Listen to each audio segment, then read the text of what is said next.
Polres Tanjung Pinang akhirnya mengungkap modus tersangka dugaan penipuan dan penggelapan oleh oknum ASN Pemko Tanjung Pinang, Vina Saktiani, dalam konferensi pers yang digelar pada Jumat 4 Juni pagi tadi.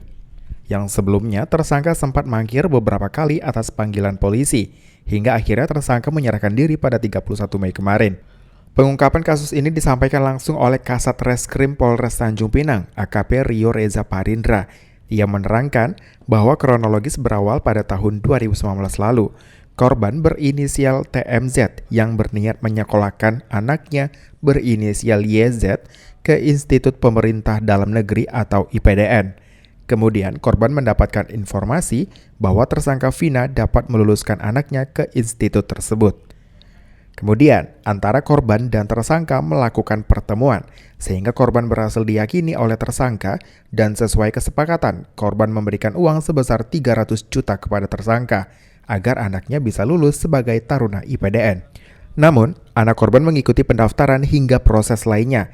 Pada kenyataannya, anak korban tidak lulus sebagai taruna di IPDN dan merasa dirugikan. Akhirnya korban melaporkan Vina ke kepolisian atas kasus penipuan dan ditetapkan statusnya menjadi tersangka pada tanggal 11 Mei lalu. Tersangka Vina yang diketahui telah menerima uang dari korbannya sebesar 300 juta rupiah, mengakui telah menyerahkan sejumlah uang kepada oknum panitia pengurusan calon taruna IPDN berinisial A sebesar 60 juta rupiah dan oknum IPDN lainnya berinisial Z sebesar 200 juta rupiah.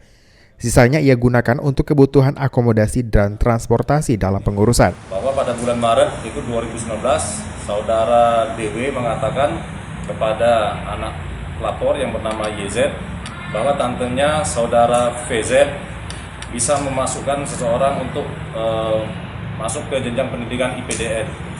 Dan setelah itu anak pelapor memberi tahu pelapor dan setelah itu pelapor langsung melakukan pertemuan dengan terlapor di dekat kafe Jalan Basuki Rahmat, tepatnya di sebelah ruko jualan pempek. Dan setelah bertemu terlapor VS, meyakinkan pelapor bahwa anak pelapor bisa masuk IPDN. Dan setelah beberapa kali pertemuan, pada hari Rabu tanggal 10 April 2019, sekira pukul 9 WIB, di Jalan DI Panjaitan, KM 7, Kota Tanjung Pinang, pelapor menyerahkan uang sebesar 300 juta rupiah. Dari total 300 juta rupiah yang diterima, Vina sudah mengembalikan kepada korbannya sekitar 190 juta rupiah. Sedangkan sisanya 110 juta rupiah masih belum diterima oleh korban. Dari pengungkapan kasus ini, polisi berhasil menyita 2 alat bukti antara lain sebuah kwitansi bernilai 300 juta rupiah yang ditandatangani oleh tersangka Vina dan cek asli Bank Mandiri yang diserahkan Vina pada korban. Atas perbuatannya, oknum mantan Lurah Tanjung Pinang Kota tersebut terancam dijerat dengan pasal 378 dan atau 372 KUHP dengan ancaman 4 tahun penjara. Muhammad Nazarullah, GoTV News melaporkan.